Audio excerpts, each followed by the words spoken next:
Señor esté con ustedes.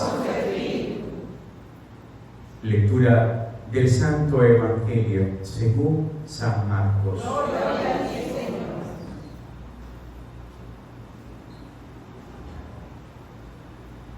Un sábado, al atardecer, Jesús dijo a sus discípulos: vamos a la otra orilla del lago.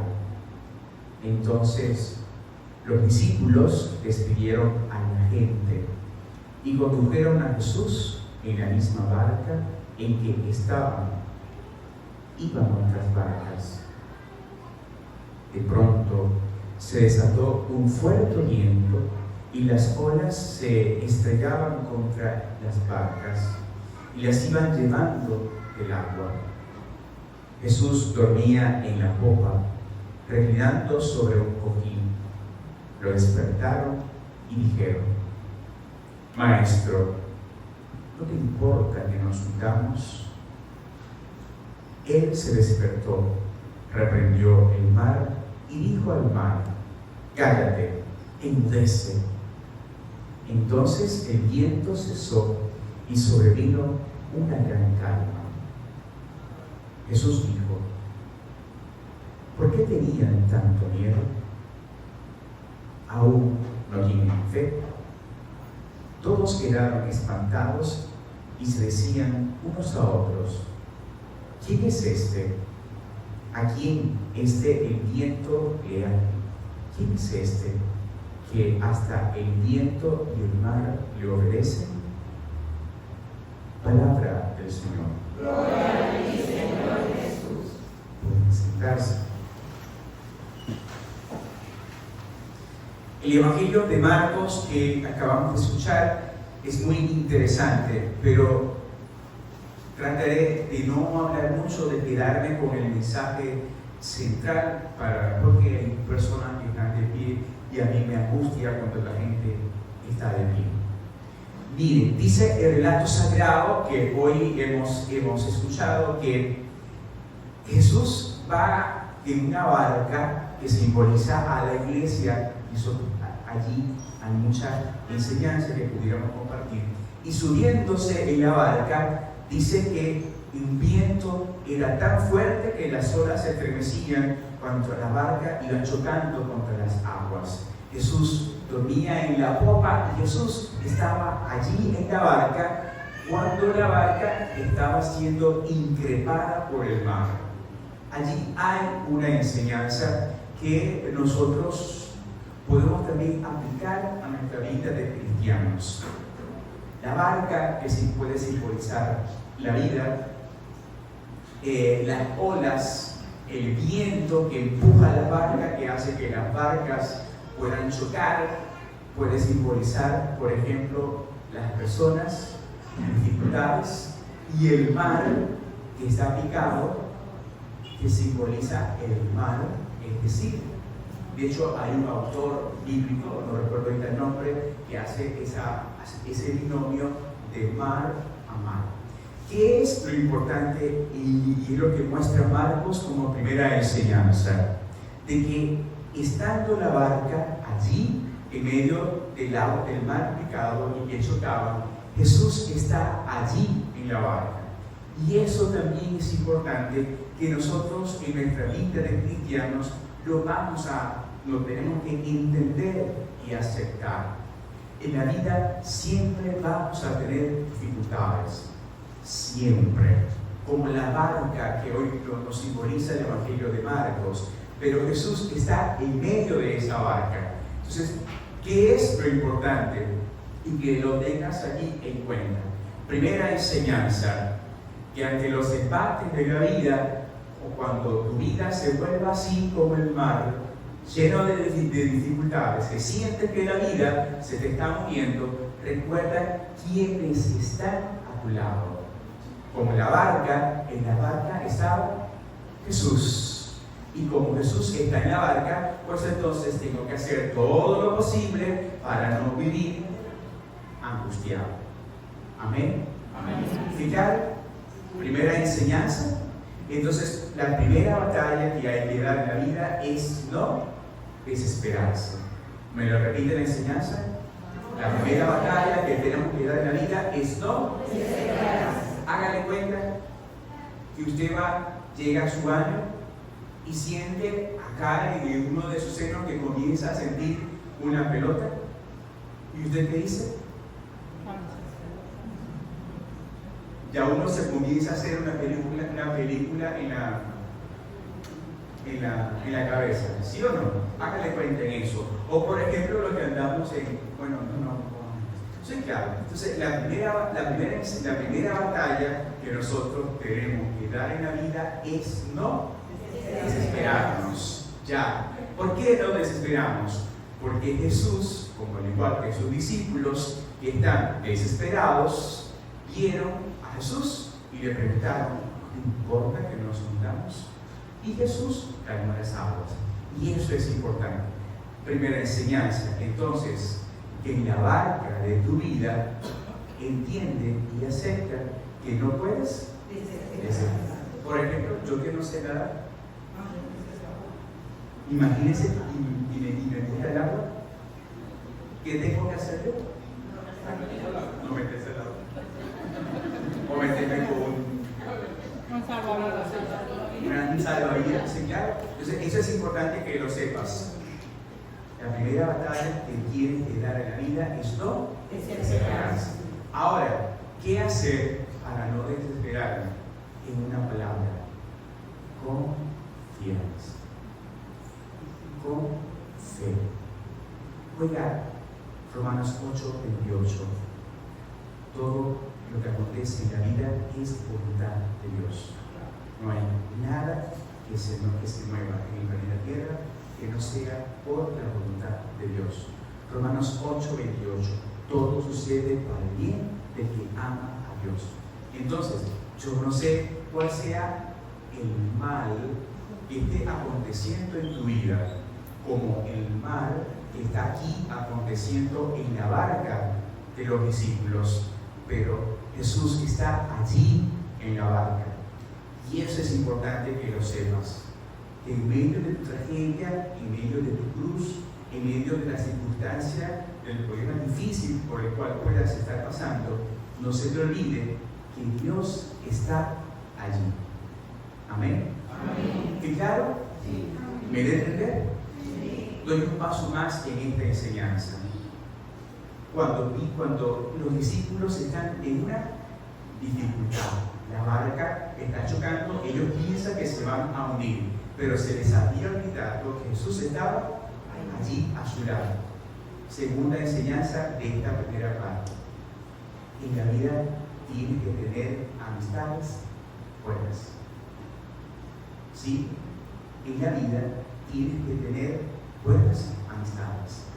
¿Qué hizo Jesús con la barca? Con el mar. Lo calmó, ¿sí o no? Ya le digo, cállate, ya. Entonces, ¿no fue buena la amistad de los discípulos con Jesús? ¿Sí o no? Ya, entonces, en la vida, uno también tiene que hacer lo posible que tener buenas amistades. Ya, hay gente que puede andar en malos pasos, podrá quererte mucho, pero no es importante ni necesario para tu vida. Yo no estoy diciendo que la vas a excluir, ¿sí me entiendes? Hágale cuenta, por ejemplo, que tienes una compañera que a cada rato se está pintando el cabello de amarillo. Si a tu mamá no le gusta, ¿por qué no? ¿Ya? Que a ti te cae bien, pero no te favorece, no te hace bien. ¿Por qué? Porque te está llevando por el camino de la desobediencia a tu mamá. Y como tú estás viviendo en casa y tú quieres ser una niña buena, entonces, ¿qué haces tú? Le haces, tienes dos opciones: o le haces caso a tu mamá, o no le haces caso a tu mamá. Y tú inteligentemente, ¿qué vas a hacer? Le haces caso a tu mamá, porque si no, la pelea que te van a dar no va a ser nada fácil, ¿sí o no? A menos que te quieras emancipar, eso es otra cosa. Ya, entonces, como lo que mejor tienes que hacer es obedecer o hacer caso a tu mamá, entonces uno también tiene que tener en la vida saber escoger los amigos, las amistades. Y tú me preguntarás a mí, o sea, padre, que ellos tienen la culpa de ser malos. No, las culpas son de los papás que abandonaron a los hijos a la suerte de la vida y que ellos hagan lo que les dé la gana. Pero esa suerte no es la tuya, porque tú tienes a alguien que te corrige, que te lleva por el camino bien. ¿Sí me entiendes? ¿Me hago entender? Sí. Porque ellos pueden decir, no, o sea, que lo que los malos tengo que apartar. No. El error de los hijos es el error de los padres, de los dos. No de uno solo, de los dos. Entonces, y eso es importante que lo sepas en tu vida. ¿Quiénes están hoy a tu lado y quienes hoy te están sirviendo de apoyo? Es decir, se están siendo gente vitamina, gente que te impulsa a ser mejor. Quiero que caminemos en el Evangelio. Amén. Amén. ¿Fijaron? Sí. ¿Me entienden? Entonces, primera enseñanza. La primera batalla que tenemos que dar en la vida es no desesperarnos. Y para no desesperarnos, tenemos que confiar. Confiar que lo que está pasando en mi vida también es voluntad de Dios. Y si Dios ha querido que esto sea así, pues entonces yo trato de construir mi felicidad. Trato de ir cada día buscando mi calidad de vida.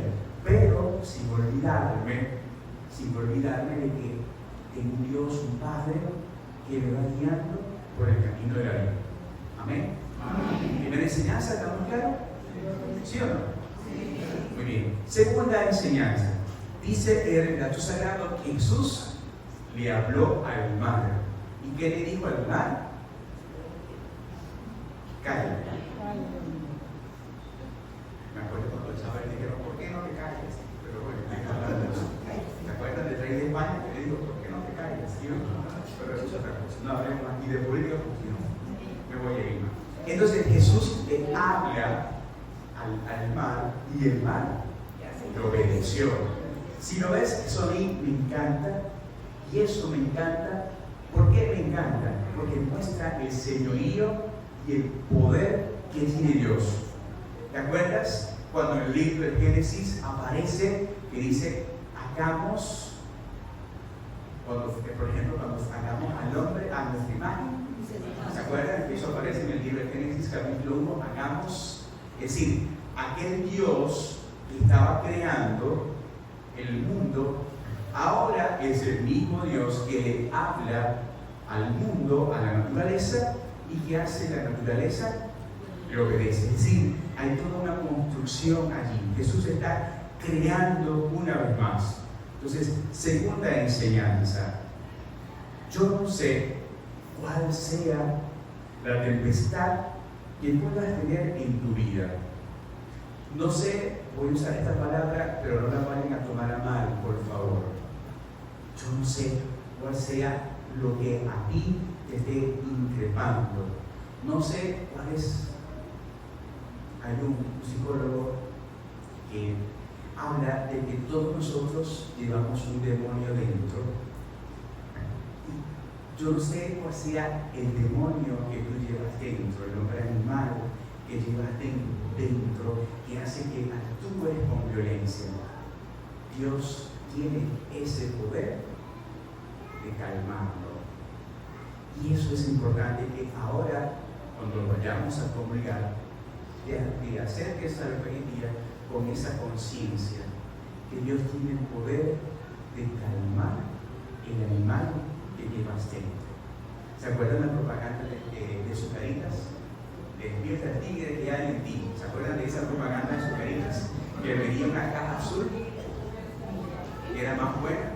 A más de uno nos pegaron porque robábamos Zucaritas a 3 de la tarde para ir a la publicidad. ¿Se acuerdan de eso? Despierta el tigre que hay en ti. Entonces, todos nosotros tenemos ese hombre animal acá adentro, es decir, que nos hace a nosotros actuar de manera visceral y que nos hace actuar de mala manera. Hágale cuenta, cuando a usted se le vuelan los tapones, ¿cómo actúa usted? O cuando usted se llena de ira, cuando llegas a la casa y estas no hicieron lo que tenían que hacer, ¿y qué te provoca a ti? ¿Se acuerdan que antes, conmigo no lo hicieron, pero sé que con muchos adultos sí? Claro, responde a aquella época que las mamás les pegaban a ustedes con un chucho, con un fuete. O por ejemplo, ejemplo, lo que venimos desde allá del monte, las matas de coco producen una cosa así. Las ramitas, ¿se acuerdan? Que las arrancaban, que muchos les pegaban y les dejaban con amigos comiendo tu incierto, afortunadamente. Era, ¿ya? ¿Sí o no? Y muchos se acuerdan que en Dosai vendían unas correas de cuero finitas y muchos me cuenta tía Dalida que la gente nos mojaba la correa y cuando estábamos así obstinados era maltrato. Eso sí que era maltrato. ¿Qué es lo que quiero decir? A veces el hombre animal que llevamos cada uno de nosotros nos hace actuar así de manera visceral. Dios tiene ese poder de calmarlo. Y ahora que vayamos a comulgar, vamos a hacerlo con esa conciencia. Dios, a la calma, a la tempestad y al enemigo. Amén. Amén. Segunda enseñanza. Dios tiene el poder de dar la calma en tu vida. Dios puede calmar el mar que llevas dentro. El mal que llevas dentro. Amén. Amén. Amén. Amén. Amén. Amén. ¿Cuál es ese hombre animal que llevas dentro? Tal vez lo puedes expresar diciendo constantemente malas palabras. A lo mejor eres el hombre animal porque tiendes a responder siempre con ira, con violencia. A lo mejor eres un hombre animal porque siempre resuelves o regañas a los hijos con